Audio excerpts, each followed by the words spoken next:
Ici, nous allons voir les traductions en logique propositionnelle. C'est quelque chose qui est relativement très important parce que lorsque vous serez confronté à votre questionnaire de raisonnement, vous aurez un énoncé et c'est à vous de traduire l'énoncé sous forme de logique propositionnelle.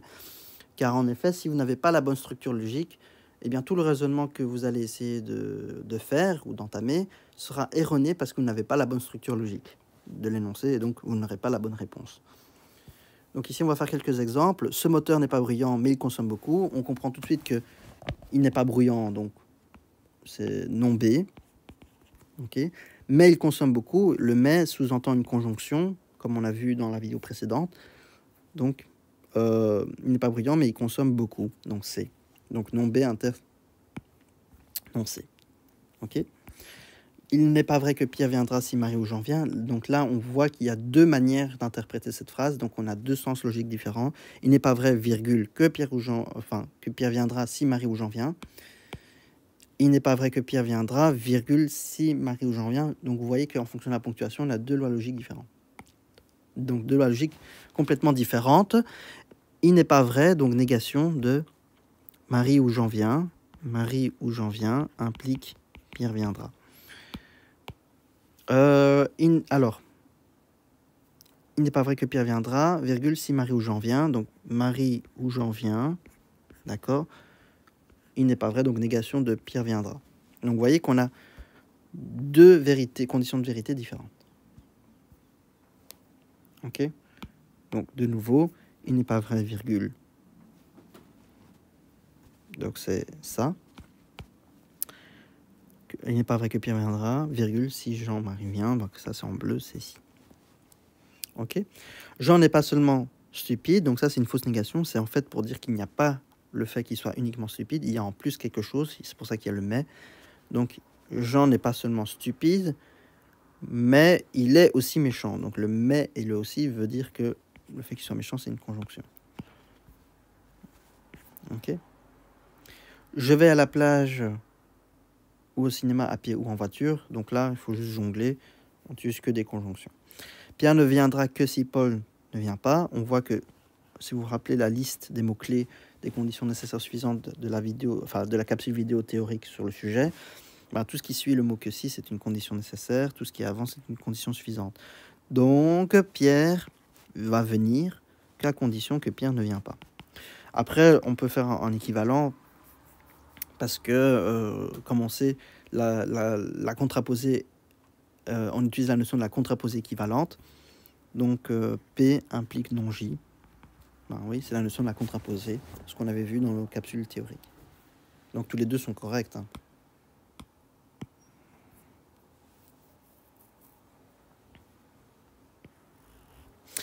Pierre n'a ni frère ou sœur. Ben, ni frère, négation, et ni sœur. Ben, on comprend indirectement que c'est une conjonction.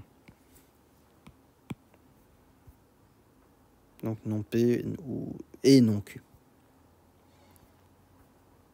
Jean n'ira au cinéma que s'il a terminé ses devoirs. Autrement dit, s'il ne termine pas ce devoir, alors il n'ira pas au cinéma. Donc ça, je peux appeler ça par P. Donc le fait que Pierre ira au cinéma. Le que si il a terminé ses devoirs. Ben, le que si, on comprend que le Q est une condition nécessaire et le fait qu'il va au cinéma, c'est une condition suffisante. Donc ça va dans le sens P implique Q. Mais autrement dit, on peut dire par la contraposée équivalente, non Q implique non P1. Ok. Non Q implique non P. C'est pas bon, c'est P implique Q, qui est correct.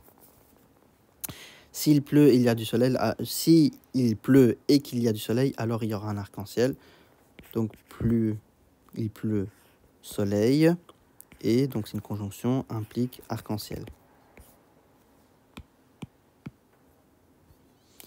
Il pleut ou il ne pleut pas, il pleut ou il ne pleut pas, donc ça c'est une disjonction. Mais alors ici on comprend directement que c'est une disjonction exclusive, parce qu'on ne peut pas pleuvoir et ne pas pleuvoir en même temps.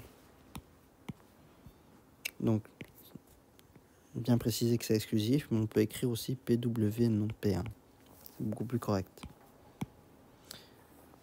Alors ici, on voit qu'il y a une ponctuation qui varie dans la même phrase. Et on comprend que cette ponctuation va faire que on aura des parenthèses qui vont faire que les choses vont changer. Marc a été élu, virgule. Donc P pour dire Marc a été élu. Ok. Ou Whitman a été élu et une nouvelle ère commence. Alors Whitman, je peux appeler ça Q pour Whitman a été élu. Et une nouvelle ère, je vais écrire R. Ici, je peux appeler Mac X a été élu ou Whitman a été élu. Donc ça, je peux écrire aussi P ou Q. Et alors, la ponctuation fait que la parenthèse s'arrête et une nouvelle ère commence. Ok. Donc ça, c'est en vert. Ça, c'est en bleu. Parce que la ponctuation change. Donc, vous voyez, cette structure logique, traduire ça en logique propositionnelle, c'est pas aussi simple parce qu'il y a des ponctuations, il y a des petites subtilités à connaître. Et donc, ça viendra en fait en faisant beaucoup d'exercices. Hein. Si Lucette a menti, alors Paul est coupable. Donc, Lucette a menti... Pardon, Hugo est coupable. Or, Hugo n'est pas coupable. Donc, Lucette n'a pas menti. Là, on voit que c'est un modus tollens parce que on a utilisé la notion de la contraposée que non H implique non L. Et en fait, on a fait la négation du conséquent et on trouve directement la logique en utilisant la contraposée. Donc ça, cette conclusion est vraie. Et pour comprendre un peu plus en détail, on fait juste une table de vérité et on comprend que ça, c'est la prémisse 1, la prémisse 1, pardon, et non H, c'est la deuxième prémisse. Non L, c'est la conclusion. D'accord. Pour voir si ce raisonnement est valide, on regarde si lorsque les deux prémisses sont vraies, que la conclusion soit vraie aussi. Donc là, on voit que le raisonnement est donc valide.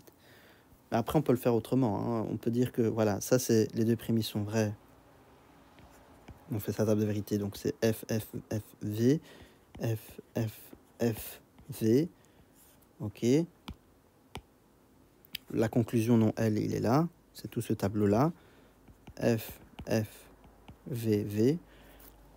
Et donc l'implication, c'est tout ça. FF, c'est vrai. FF, c'est vrai. FV, c'est vrai. VV, c'est vrai. Si vous vous rappelez comment on fait les tables de vérité pour l'implication. Donc ici, on a une tautologie parce que l'implication est tout le temps vraie. Donc le raisonnement est valide. OK. Si Lucette a menti, alors Hugo est coupable. Lucette n'a pas menti. Donc vous voyez qu'ici, Lucette a menti, Hugo est coupable. Mais non elle, on ne sait rien dire. Parce qu'on sait juste, pour la contraposer, non H implique non L. Mais on ne sait pas dans le sens inverse, non L, ça implique quoi. Donc la conclusion n'est pas correcte. Donc ça, c'est un paralogisme déductif. Et donc pourquoi, si on approfondit un peu le sujet, donc prémisse 1, la deuxième prémisse et la conclusion, on voit que lorsque les deux prémisses sont vraies, ici, on a un problème, c'est que on a deux situations, dont une des deux situations, c'est que la conclusion soit fausse. Et donc le raisonnement n'est pas valide. Après, pour un peu plus comprendre, on peut utiliser aussi une autre table de vérité. Donc, ça c'est faux, faux, vrai, vrai, pour les deux prémisses. Et alors, pour la conclusion, non, H, c'est tout ça. Donc c'est faux, vrai, faux, vrai. Pour l'implication, c'est tout ça. Et on voit que faux, faux donne vrai, faux, vrai donne vrai, vrai, vrai donne vrai. Mais par contre, vrai et faux donne faux. Et donc là, on a une contradiction, enfin, pardon, une valeur fausse dans notre implication, dans notre table de vérité de l'implication. Et donc, le raisonnement n'est pas valide. Ok ? C'est une autre manière de voir les choses.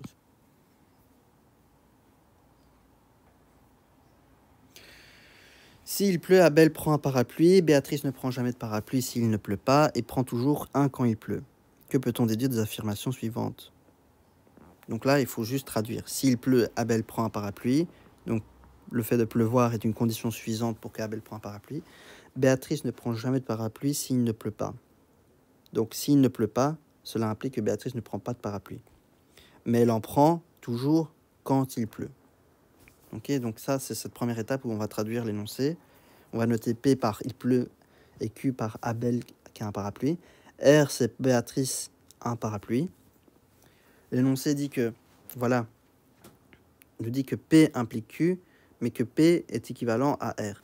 En effet, ici, ce qu'on voit, c'est Béatrice ne prend pas de parapluie s'il ne pleut pas et prend toujours un parapluie quand il pleut. Donc le fait de prendre un parapluie, donc pour Béatrice, hein, le fait qu'elle prend un parapluie va dépendre du fait s'il pleut ou il ne pleut pas. Donc c'est-à-dire que la valeur de vérité de ce qu'elle va faire comme action va dépendre de la notion de la valeur de vérité s'il va pleuvoir ou non. Donc c'est-à-dire que s'il pleut, elle prend un parapluie, s'il ne pleut pas, elle ne prend pas de parapluie, ben on comprend que c'est une équivalence parce qu'ils ont les mêmes valeurs de vérité. Donc Béatrice est la valeur de Béatrice, donc ça c'est Abel prend un parapluie s'il pleut, et ici c'est Béatrice prend un parapluie s'il pleut, mais ne prend pas de parapluie s'il ne pleut pas. Donc là c'est la notion d'équivalence. D'accord? Donc c'est ça que veut dire l'énoncé. Alors Abel se promène avec un parapluie, on ne sait rien dire. On sait que l'énoncé nous dit P implique Q et P si et seulement si R, mais dans cette situation, on nous dit que Q est vrai. Parce que justement Abel a un parapluie, donc ça c'est vrai. Mais on ne sait rien conclure, parce qu'on va dans un sens, mais pas dans l'autre. Ok, si vous vous rappelez la table de vérité, eh bien P de P implique Q. Ben, si Q est vrai, on ne sait rien de dire comme conclusion vis-à-vis de P, parce que P peut être à la fois vrai ou fausse. Ok. Alors P se promène sans parapluie. Ben, ça c'est vrai, ça c'est quelque chose qui se vérifie parce que en disant que P implique Q, ben, on sait que la contraposée c'est non Q implique non P. Donc s'il il ne prend pas de parapluie, ben, ça veut dire qu'il ne pleut pas. Ok, donc ça c'est vérifiable. Béatrice se promène avec un parapluie, donc c'est-à-dire que R est vrai. Comme R a la même valeur de vérité que P par la notion d'équivalence, donc ça veut dire qu'il pleut. De même, Béatrice se promène sans parapluie, ben voilà, non R est vrai, donc P, le fait qu'il ne pleut pas, ben, ça veut dire que c'est la même valeur de vérité. Donc si P est, enfin, pardon, si non R est vrai, autrement dit, si R est faux, cela signifie que P est faux, parce qu'ils ont la même valeur de vérité, vu que c'est la notion d'équivalence. Donc il ne pleut pas.